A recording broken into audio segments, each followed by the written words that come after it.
Yo, what up, guys? MikeD checking in here. No further ado, man. I'm gonna do this full review for Alfredo2, Freddie Gibbs, and the Alchemist strike again. I'm gonna admit, man, it took me a minute to do this. Like I said, I've been talking about I want music to simmer a little bit and not get so quick with the reviews or whatnot. And I did the ride test for people who don't know, the car test rather. You know what I'm saying? You put it in the car, you let it bump. That's different than listening to it in your headphones, which is different than listening to it, you know what I'm saying, when you're working out, et cetera, et cetera. And I gotta say this before I start the breakdown, man. Freddie Gibbs is special. And for people who are still sleeping on Freddie Gibbs' skill set or whatever, you're probably never going to get it. You know what I mean? And that's cool too. At this point, it's not really about bringing in, people who aren't understanding of, what's going on, but it's actually building on to what's already been built. The thing about Freddie, and if you do have any criticism for him, it would be, you might not get all of this introspective, type of deep shit, if you will, right? He's very on the surface, but he's very true to his personality. And if you're actually listening to the music, he's giving you real life stories and real life situations in these bars. He's very um I don't want to say comedic, but he has a lot of charisma. He's very witty with it.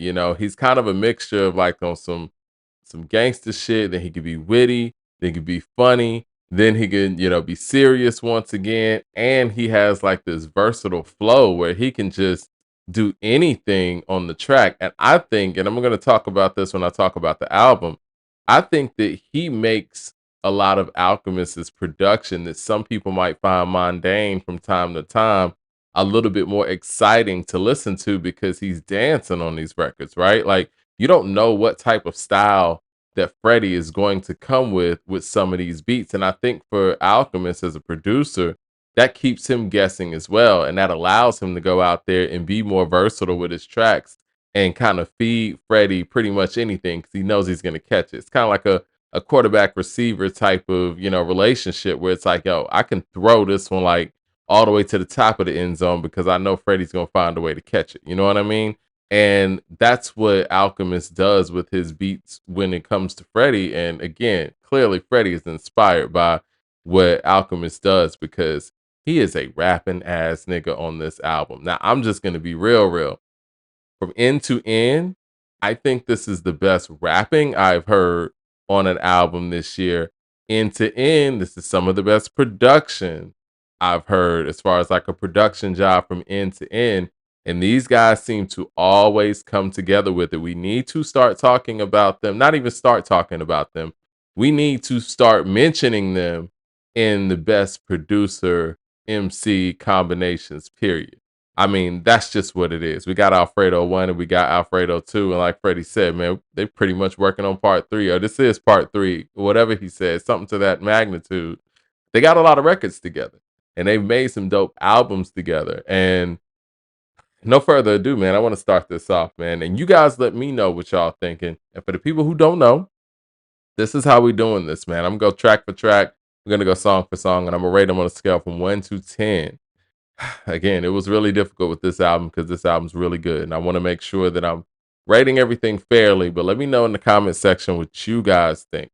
So this album starts off with 1995. This was the first song that we all heard on the album. And like I told you guys on a couple episodes back, I wanted to hold back on actually rating that song because I wanted to hear the album in its full scope. And I'm glad I did because hearing this album in its full scope and hearing the different parts and the different sections of this song as it pertains to the scope of the album, I gave 1995 a 10. I thought that opening up the album, rapping at this level set a tone. It set a tone musically, it set a tone lyrically and what Freddie was going to give during this album. Again, a rapping ass rapper. So 1995 to me, if we're talking about just straight up singles and that's been put out this year, and the music video is dope as well.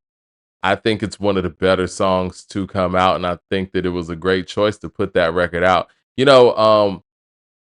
there's a theory behind when people put out the first song on their album as the single. And the theory is that, and this is what I thought when I saw this on the track list at number one. I'm like, this album must really be good if they're able to just give you the first song first.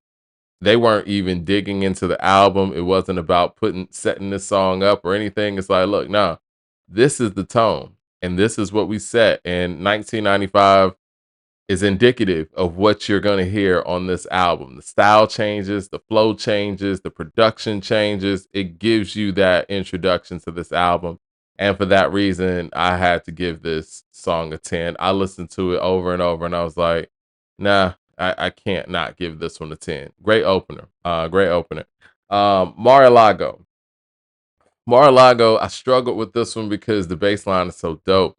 And Freddie's dope on here, but again, it's not, to me, it's kind of a drop off from 1995, but it's a dope record, right? I don't think that it is a I was struggling between 9 and 8. I went ahead and gave this an 8. And that really has more to do with everything else that comes after it.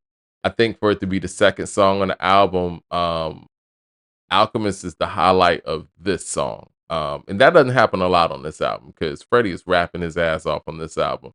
I think flow wise, I really wasn't totally feeling the flow that came off Jump. It was close to a 9 because again, the bass line is ridiculous on this record. But I gave Mar-a-Lago an 8. I know people are probably going to disagree with that one, man, because this one was definitely borderline, but I gave Mar-a-Lago an 8. Lemon Pepper Stepper, off top, man, that's a 10. I mean, the way that Freddie's flowing on this shit is crazy. It's like you're bobbing your head immediately. You know what I'm saying? And this is not a beat that you're expecting from the Alchemist either.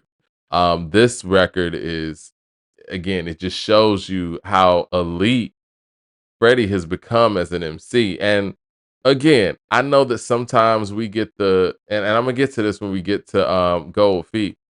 We get the lyrical miracle stuff really some in some people's mind, there's only one dimension you can be in as an MC. I think that Freddie is a mixture of so many things, and you hear that on Lemon Pepper Stepper. Like he has like a raspy Scarface type of voice, but he's not telling you Scarface type of stories. You know what I'm saying? He's rapping on some gangster shit, but he's witty. Then he has a flow that I don't think any of his contemporaries have. I think that Freddie's flow is what definitely makes him even more special and stand out. And he's very agile with that flow. He knows he can do anything with his flow. And Lemon Pepper Stepper, that is a prime example of what I'm talking about when it comes to that. Enchilada. But yeah, Lemon Pepper Stepper is a 10, if y'all didn't catch that. Enchilada. I gave that one a 10 as well. Anytime Anderson Paak's on a record, I mean, his track record is ridiculous right now when it comes to him being featured on hip hop records. I love the hook on this. I love the beat on this. I love the way that Freddie approached this. In my personal opinion, this should be a single. If they put out a visual for another song, I think it should be this one. I think this one even, has, sounds radio friendly as well. You know what I mean? It's just a dope record altogether. Great collaboration between the three of these gentlemen, Freddie Gibbs, The Alchemist, and Anderson Paak, and they knocked it out the park. Again, Enchilada, to me, is a hit. I do think that Freddie in a different era, right? Like, I don't know Freddie's label situation per se, but I do know this, that if Freddie was making the music that he's making now, or at least in the past, 7, 8 years, in like 2003, 2004, 2005, he would be in the conversation. I mean, as he should be now, but I think that the game is so different and radio matters to a lot of people so much when it comes to these conversations. Mainstream media, they do still have that, whether we like it or not, they do still have a control on some of these all-time great conversations. Because what people will do is they're going to go to the hit songs, right? And for the most part, radio and mainstream media still control what hit songs are and what is considered to be a hit record and who's considered to be relevant in that way. But I love the fact that Freddie is operating the way he's operating in this era because I think time is going to be very kind to that. Freddie Gibbs is one of the elite MCs of this era. I mean, even when we talk about somebody had in the comments that when I was talking about this album or previewing this album, if you will, they were talking about we need to change up our conversation about the big three. And people know the big three of this era, quote unquote, is Kendrick, Drake, and Cole. And that's because mainstream media has told us that, to be perfectly honest. If we're going on catalog and we're going on just skill set, there's no reason that Freddie Gibbs shouldn't be mentioned as a big three in this era. And I'm gonna say it. I mean, and this album right here is further proof. Everybody talk about what J. Cole needs to put out or what he could put out. If J. Cole would have put out Alfredo 2, we would be talking about it to the cows come home. And I'm not gonna, let an album like this get ignored because this is quality work. So Ensalada is a 10. Hopefully they put that out as a single. Shout out to Anderson .Paak for getting on this album. Anderson .Paak. Empanadas. You know, at first, empanadas, when the way Freddie started it, and again, another crazy bass line from the Alchemist. The way he started it, I wasn't feeling how he, jumped off on it and then he caught stride. On a few of these songs, Freddie does that. Like he'll start off a certain way, and that's what's interesting about him as an MC. Like he'll start off a certain way and you can hear him warming up. Now, I hear him saying on some of these tracks, I'm a freestyle this or whatever. That sounds like a person that does freestyle, right? You start off, where you're warming up and then you just catch stride. He does that a lot on this album, but Empanadas is one of those records. And at first, I'm like, okay, well, this is an 8. And he started heating up, you know what I'm saying? He started talking about the situation in Buffalo. He just talking his shit. He's going in, and then the beat continues to impress. And it's like, oh, no, this is a 9. I gave Empanadas a 9. I mean, the rapping that he is doing on here and what it levitates to and what Alchemist is able to do with this track once again. It's a perfect marriage, man. They keep this marriage in sync, and I love that they're able to keep this over a duration of 14 tracks pretty much. And not a lot of features, right? We got Anderson .Paak, we got Larry June on the album, and we got JID on the album. They're all spaced out. They're none of the features are, back to back or anything like that. They're spaced out throughout the album, and you can tell whose album it is. Like Freddie's in charge the whole time. Now JID got off and did JID things, but it's still in Freddie's tone, and Freddie is in control this whole album. Empanada's 9 though. Skinny Suge 2. Another situation where he's a rapping nigga. That's a 9. I mean, again, he started off and then he start catching stride. And I'm like, man, we want to award MCs for MCing. And with him rhyming like this, I couldn't give this any less than a 9. This was gonna go 9 or 10 above, right? And I think that it wasn't a 10, but I definitely think Skinny Suge is a 9 in that regard. Feeling.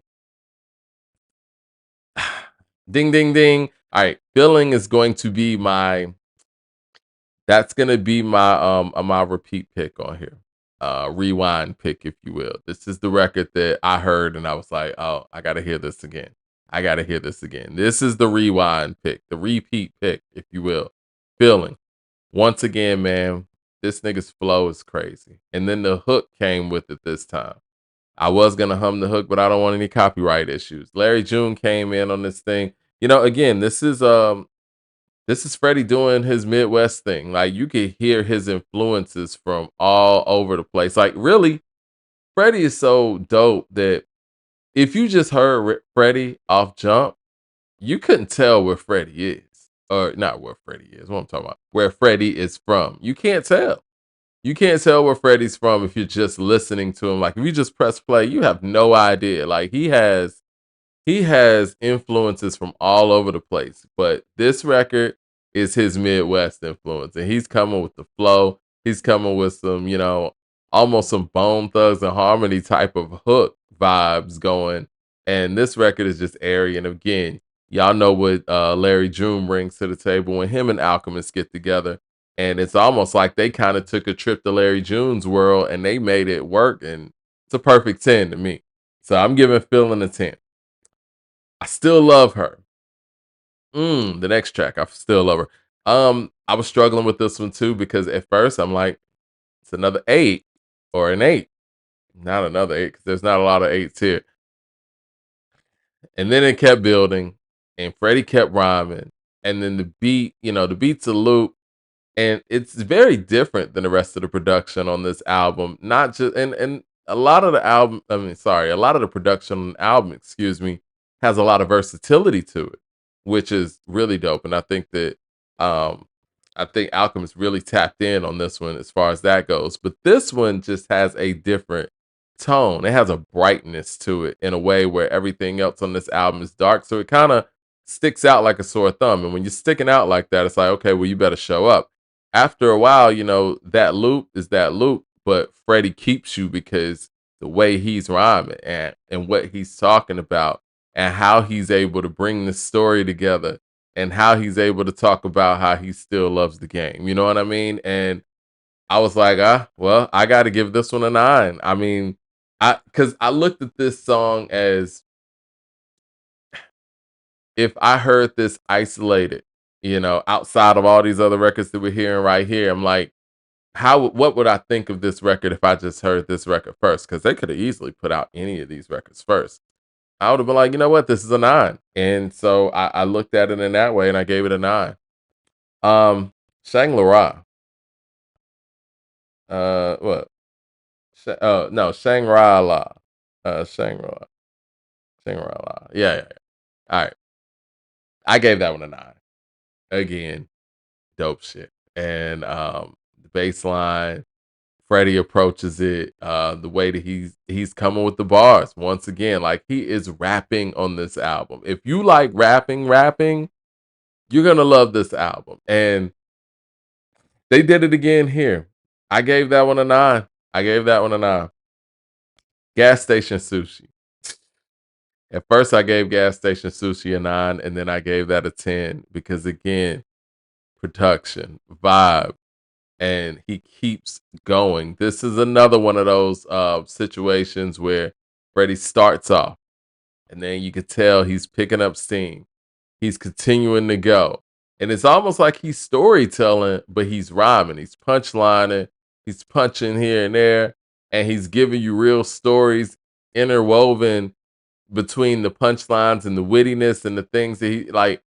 It's a special marriage. And I gave that one a 10, man. I think Gas Station Sushi is one of the strongest songs on the album.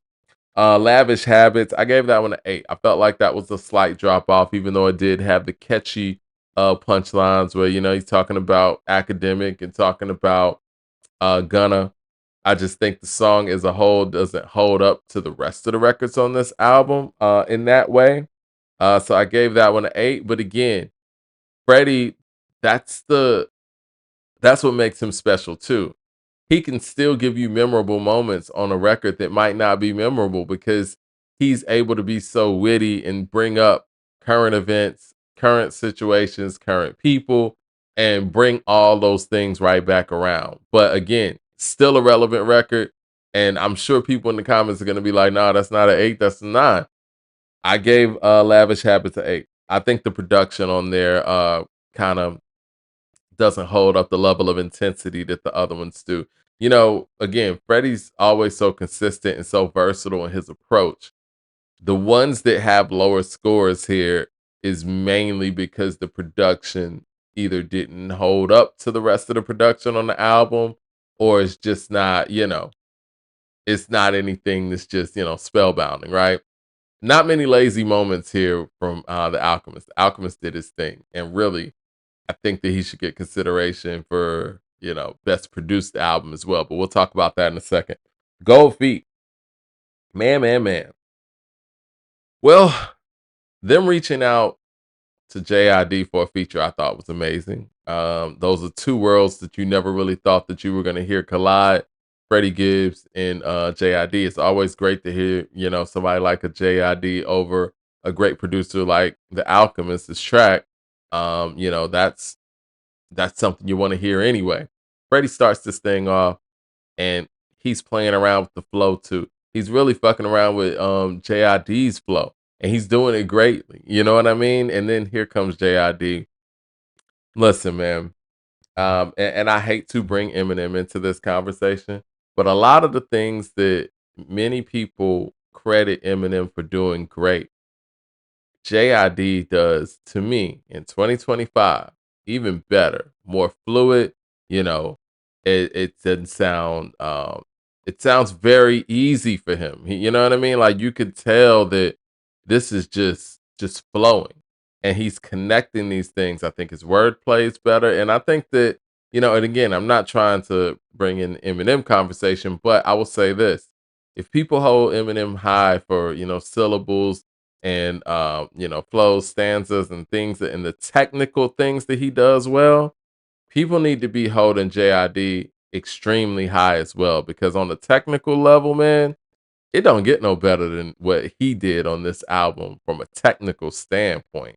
And the fact that Freddie allowed that to come into this his world and this project, I think makes it even greater, man. At first I was gonna give this song a 9, but, just for the outstanding feature from JID and the fact that they made this happen and made this work, I'm giving this one a 10. And I don't think the beat's anything special, to be perfectly honest, but sometimes you don't need a quote unquote special beat to let guys get off. You know what I mean? I always talk about the production job that Organized Noise did on Goody Mob's Soulful album in relation to what they did on Outkast's Southern Playalistic album.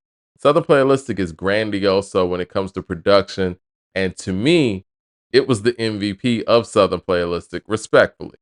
But when it came to producing Goody Mob, they kind of fell back a little bit, like the heavy horns and all that stuff and the big chords. It took a back seat so that these guys could tell their stories and their perspectives.